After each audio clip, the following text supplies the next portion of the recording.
Tensions between the United States and China have escalated once again in the South China Sea, following a series of military movements, diplomatic warnings, and territorial confrontations that have alarmed the international community. The U.S. Navy has deployed the USS Ronald Reagan and USS Nimitz carrier strike groups into the South China Sea this week, according to the U.S. Indo-Pacific Command. These deployments are part of ongoing freedom of navigation operations, aimed at maintaining open sea lanes and asserting international rights under maritime law. The U.S. operations passed near the Spratly Islands, a contested archipelago claimed by several countries including China, the Philippines, and Vietnam.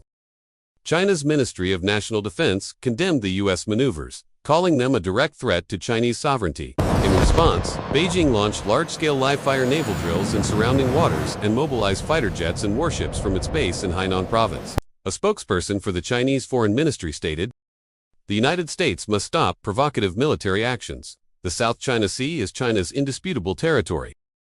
Satellite imagery and public flight tracking data confirm Chinese aircraft, including J-16 fighter jets and KJ-500 surveillance planes, operating aggressively within the contested zone. The Philippines, a U.S. treaty ally, has also been involved in recent confrontations with China. On July 7, the Philippine Navy vessel, BRP Capangago, was reportedly rammed by a Chinese Coast Guard ship near 2nd Thomas Shoal, damaging its hull. This is the latest in a series of maritime incidents this year, raising fears about Chinese harassment in Philippine-claimed waters. The Philippines filed a diplomatic protest and summoned the Chinese ambassador.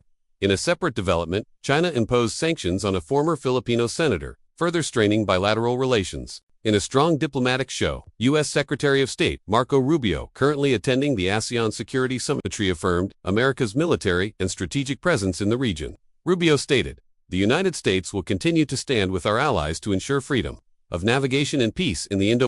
He also warned that any Chinese aggression toward U.S. allies would have serious consequences. Global markets are reacting to the standoff. Oil prices surged by nearly 4%, driven by concerns over potential disruption of shipping lanes through the South China Sea.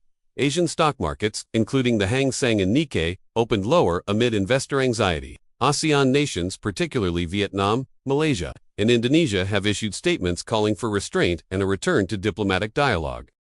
Security analysts warn the situation remains volatile, with U.S. and Chinese forces operating in close proximity. Any miscalculations, such as a radar lock on near miss or ship collision, could trigger a dangerous chain of events. As of tonight, the South China Sea remains a flashpoint in global geopolitics. The U.S. and China continue their power struggle in the Indo-Pacific, while Southeast Asian nations brace for the next move. We'll continue monitoring this story closely and bring you verified updates as they develop. For the latest global news, analysis, and on-the-ground reporting, subscribe to We Need to Know. This has been your breaking report on U.S.-China tensions in Southeast Asia. Stay safe and informed. Thank you for watching.